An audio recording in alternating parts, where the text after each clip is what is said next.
है आपका डिप्लोमेटिक कलम इस नए YouTube चैनल पे। मेरा नाम है तेजस और आज हम इस चैनल पे डिस्कस करने वाले हैं कि इजराइल ने इंडिया को कैसे थैंक्स किया है। एक ऑफिशियल ट्वीट आया हुआ है ईरान की तरफ से, ईरान एम्बेसी की तरफ से, जहां पे उन्होंने इंडिया को थैंक यू कहा है, इंडिया को शुक्रिया किया है कि आपके लोगों ने हमारी मदद की, आपके मोरल सपोर्ट ने हमें मदद की। अब आप सोचेंगे कि हमने ये सब कब किया? हमने तो ना ही किसी इंटरनेट पे कोई सपोर्ट दिखाया, ना ही हमने कोई ड्रोन्स भेजे, ना ही हमने कोई मिसाइल्स भेजे, ना ही हमने कोई उन्हें इंटेलिजेंस रिपोर्ट प्रोवाइड की कि जिसकी वजह से वो थैंक यू बोले। देखिए बात ऐसी है, इंडिया आज बन चुका है बहुत बड़ा cyber space. Yes, internet one of the largest user हमारे पास है और कोई भी इंटरनेट नैरेटिव चलाने के लिए या अपना एजेंडा पूरा करने के लिए Indian cyberspace plays a very important role. और सबसे इंपॉर्टेंट बात ये बन जाती है कि उन्होंने एंडिंग में लिखा है जय ईरान जय Hind. This is very rare, ये बहुत बड़ी बात है। ये दिखा रहे हैं कि बहुत पूरा सपोर्ट दिखा रही है और सिर्फ इंडिया से ही नहीं, ये सारे जितने भी कंट्रीज हैं उन सबको रीच आउट कर रहे हैं और उनसे क्या और उनको थैंक यू कह रहे हैं कि आपने हमारी मदद की। But Iran is declaring victory. देखिए यहाँ पे उन्होंने बिजनेस स्टैंडर्ड ने लिखा है जय हिंद जय Iran, Iran embassy claims victory, thanks India for support. जी हाँ, मैं जिस ट्वीट के बारे में बात कर रहा था ये उसी के बारे में न्यूज है कि वो इंडिया को थैंक यू कह रहे हैं। पूरी वर्ल्ड मीडिया आज इसे कवर कर रही है।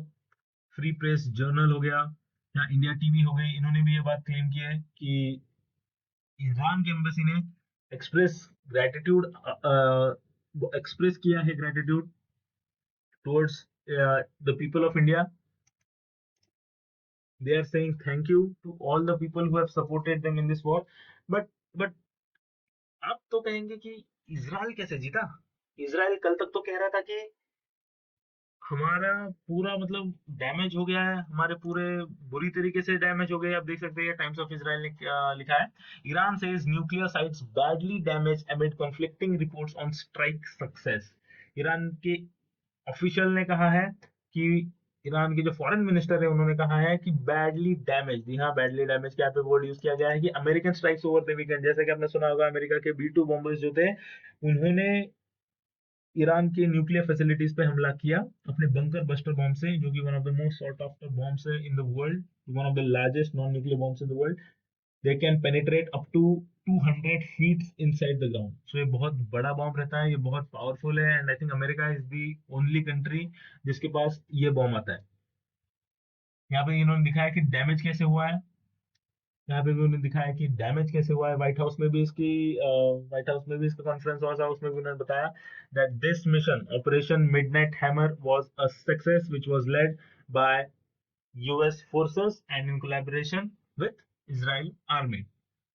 लेकिन अभी एक और न्यूज आ रही है कि यूएस के ही इंटेल्स कह रहे हैं कि जो स्ट्राइक्स यूएस ने कराए थे इसराइल पे, those were not that effective. Early strikes US suggested strikes on Iran did not destroy nuclear sites, says sources। ये उन्होंने यहाँ पे वीडियो दिया है, आप देखना चाहिए तो उनकी वेबसाइट पे जाकर देख सकते हैं। यहाँ पे उन्होंने कहा है कि भले ही हमने उनके स्टॉक पाइल पे हमला किया हो, भले ही हमने उनके न्यूक्लियर सेंटर्स पे हमला किया हो, लेकिन जो एनरिच यूरेनियम होता है वो डैमेज नहीं हुआ है। ईरान के पास अभी भी एक बहुत बड़ा स्टॉक पाइल है एनरिच यूरेनियम का, जिससे कि वो न्यूक्लियर बॉम्ब बना सकते हैं। लेकिन ट्रम्प ने तो यहाँ पे क्लेम कर दिया कि we completely and totally obliterated their Iran nuclear enrichment facility. मुझे लगता है कि उन्होंने, आपने अभी तक देखा ही होगा बहुत से पॉलिटिकल चैनल है वो भी ये प्रोड्यूस कर रहे हैं, वो भी ये बता रहे हैं कि ट्रम्प क्रेडिट लेने सबसे पहले आगे खड़े हो जाएंगे और अगर कोई गलती होगी तो उंगली सबसे पहले किसी और पे वही उठाएंगे।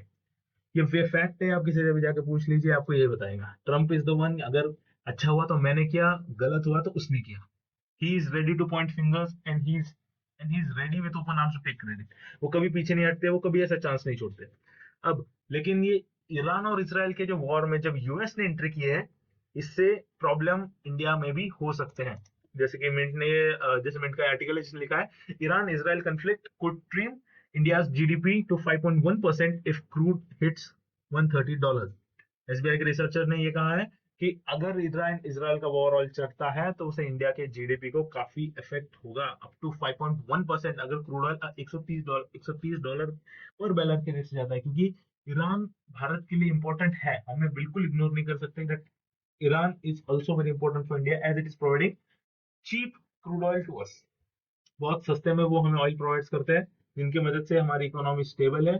और अगर 130 बैरल्स के $130 पर बैरल अगर प्राइस चला गया तो it will be very heavy on our economy, हमारी इकोनॉमी इतनी झेल नहीं पाएगी। That's why we will face a loss of up to 5.1% in India GDP.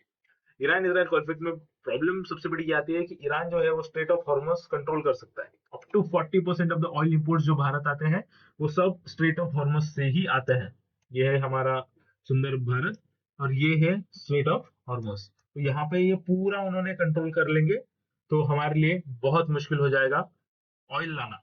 और आपने लेटेस्ट न्यूज भी देखा होगा कि ईरान ने जो है वो कतार के जो यूएस बेसिस है on reply to the attacks made by the US B-2 bombers in Iran, Iran ने उसका रिटेलिएट करके कतार के जो एयर बेस है यूएस के वहां पे उन्होंने हमला किया। कितना इफेक्टिव है कितना इफेक्टिव नहीं है ये अभी तक पता नहीं चला है, लेकिन कह रहे हैं कि majority of them were intercepted, क्योंकि पेट्रियट हो गया, बहुत सारे हाइमार्स हो गए, बहुत सारे वहाँ पे रॉकेट लॉन्चर्स मौजूद हैं, काफी एयर डिफेंस काफी अच्छा है कतार का। लेकिन बाकी देशों ने उन्हें खुल के उसकी निंदा की है कि आपको यह हमला नहीं करना चाहिए था। आप क्या कहते हैं इस, आपका क्या कहना है इस टॉपिक पे? प्लीज हमें कमेंट में जरूर बताएं। हमारा नया चैनल है, हमें सपोर्ट कीजिए। गलतियां होंगी, मंबल किया जाएगा, बहुत सारी चीजें मैं क्लियरली नहीं बोल पाऊंगा, बहुत सारी चीजों में मैं फंबल करूंगा, बहुत सारी चीजों में मैं स्टटर करूंगा, because I am not a experienced और ट्रेन स्पीकर। मुझे बस इन सब ग्लोबल पॉलिटिक्स में इंटरेस्ट है, that's why I am making it. Thank you for your support, thank you for your love. और ये लव और ये support till the end of the month 10,000 subscribers का हमारा टारगेट है। अगर वो हमने कंप्लीट कर दिया then I will continue this series till very long. सारे टॉपिक्स कवर किए जाएंगे, चाहे वो इंडिया में हो रहे हो चाहे वो यूएस में हो रहे हो, सारे टॉपिक्स एक के बाद एक अच्छे तरीके से कवर कर लिए जाएंगे। वीडियो यहाँ तक अच्छी लगी हो तो लाइक कीजिएगा, सब्सक्राइब कीजिएगा, अपने दोस्तों में ये वीडियो फैला दीजिए ताकि उन्हें भी वर्ल्ड पॉलिटिक्स के बारे में पता चले। क्योंकि कैसा है, अगर करंट अफेयर्स आप लोगों को पता होंगे तो आप 4 लोगों में बैठ के बात कर पाएंगे। अगर आपके पास कोई नॉलेज ही नहीं है कि दुनिया में क्या चल रहा है तो आप you just sit and listen, आपको कुछ पता नहीं चलता कि क्या चल रहा है दुनिया में। इसलिए वर्ल्ड नॉलेज होना बहुत इंपॉर्टेंट है, करंट अफेयर्स बहुत इंपॉर्टेंट है, ग्लोबल पॉलिटिक्स बहुत इंपॉर्टेंट है। और अगर आप तैयारी भी करते हैं किसी एग्जाम की उसके हिसाब से भी करंट अफेयर्स बहुत इंपॉर्टेंट है। अभी रिसेंटली एसएससी की अनाउंसमेंट, एसएससी एग्जाम्स की अनाउंसमेंट हुई है, इसमें उन्होंने 30 ऑलमोस्ट 17,000 वैकेंसीज है, लेकिन पता नहीं कितने लोगों ने नोटिस किया है नहीं कि एसएससी करंट अफेयर्स ही जीके में पूछ लेता है। बहुत से क्वेश्चन है जो करंट अफेयर्स में थे उन्होंने सीधा जीके में पूछ लिया। इसलिए आपको ये वीडियो फायदेमंद रहेगा, प्लीज अपने दोस्तों में शेयर कीजिए जो किसी भी एग्जाम की तैयारी कर रहा है, एक बार देख लेगा, हमें सजेस्ट कीजिए, प्लीज कमेंट्स में हमें सजेस्ट कीजिए कि हमें क्या इंप्रूव करना चाहिए। बहुत बहुत शुक्रिया आपका यहाँ तक देखने के लिए। जय हिंद, जय भारत।